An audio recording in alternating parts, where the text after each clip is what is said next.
Right now at noon, President Joe Biden is in Western Kentucky and will soon make his way to Hopkins County. Thanks for joining us. I'm Samantha Johnson. An Evansville man is facing charges after officers say he left the scene of an accident to get more alcohol. Police say 44-year-old Sean Bitter hit a vehicle on Weinbach Avenue around 10:30 yesterday morning and then left the scene.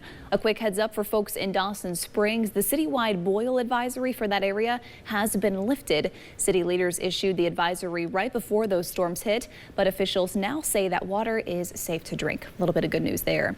We continue our live team coverage tonight from Muhlenberg County. I'm Samantha Johnson reporting just northwest of Bremen. Right behind me down the road here is where that path of destruction could be seen there in Shaylee's video. To give you a little bit of perspective, I am actually in a church parking lot just off of Kentucky 81. This church is where we have been getting updates all day long from Kentucky State Police as well as local officials here in Muhlenberg County. In Henderson, police say an officer was dragged by a car along Highway 41 early this morning. A wildfire almost took a family's ranch back in June, and now they're facing a new problem. Flooding. This is a very small, tight-knit community. He says this is going to be an emotional process for days, weeks, if not months, to recover from the damage that is here tonight. But in fact, just down the street from me at Bremen Elementary School, the community is already coming together. It's being held as a shelter for anyone who needs it, victims of this storm, but also first responders who have been on the job since yesterday morning. An Illinois man thought he got away with robbing a bank until he found authorities waiting at his home. Listen to this. Officials say Jason Bradley slipped a note to the teller saying to empty her drawer. President Joe Biden got a first-hand look today at the damage from a deadly tornado that hit several tri-state communities. Good evening. I'm Samantha Johnson. We have live team coverage of the president's visit and recovery efforts here in the tri-state. But first, we are on alert for the threat of more rain here in the tri-state. Chief Meteorologist Jeff Lyons is tracking the latest for us from the Weather Center.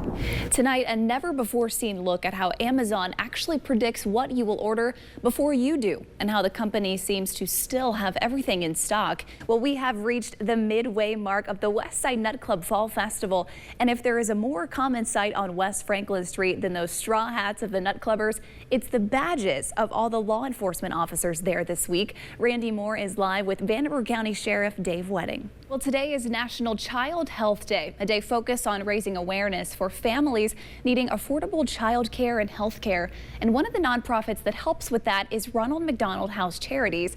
All right, listen to this. Kroger is getting into the restaurant business. The company is teaming up with Kitchen United to offer on-demand meal pickup and delivery from popular restaurants. So coming up still ahead tonight at 6, we will talk more about that deputy who happens to be from right here in Muhlenberg County and what that's like for him to serve his own community. And also, if you're watching in other parts of the tri-state tonight, how you can help. We will talk more about that still ahead tonight. Jackie and Randy. Now, as we learn more about the storm damage, people across the tri-state are asking, how can I help? So let me show you one easy way to donate. Grab your phone, hold up the camera, and point it towards the screen here.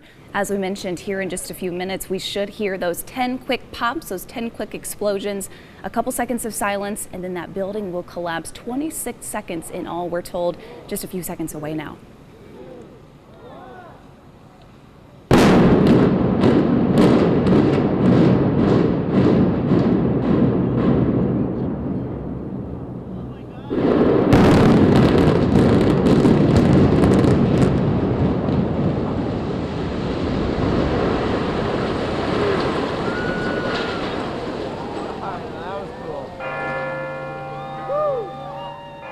And right on time, as you heard those church bells ring, 7 o'clock in just a matter of seconds. Evansville's tallest building is no more. The 420 Main building removed from the city skyline in just a matter of seconds. Clouds of dust now filling the scene in downtown. You could hear the reaction from the crowd.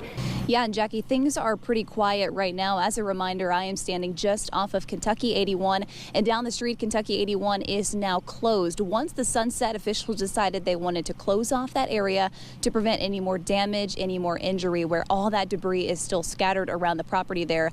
But as we mentioned earlier, when it was still daylight, we were able to take a ride along with state troopers and local officials to really see that damage firsthand. And I got to ride along with Deputy Alex Piper. Now, what makes his story unique, he is actually from Muhlenberg County. This is home for him. He says he grew up here. He went to high school here. He still has family and friends who live in this community as well. So he says this is going to be an emotional process, not only for him, but for his friends and family and his very own community. But he says it's worth it to be able to serve in the capacity that he does as deputy for his own community. Being from this area, growing up here, going to high school here, most of my friends are all from here. It's definitely going to be an emotional time for myself and a lot of other folks as well. So if you are watching from around the tri-state tonight, how can you help? Well, here in Muhlenberg County, Sheriff Ward tells me donations will be accepted at the Central City Fire Department. So whether you're donating items or your time or your manpower, they say that is the place to start, the Central City Fire Department, and then they will deploy their resources from there. And guys, one other thing I want to mention that I can't help but think about, as we were driving through that damage earlier today, it was eerily quiet. You could hear the passing of vehicles, you could hear people walking through the debris. But what will always stand out is the roaring sound of chainsaws, people cutting debris, people cutting trees from what is left of their homes, something they will certainly be doing for at least the next few days. Guys.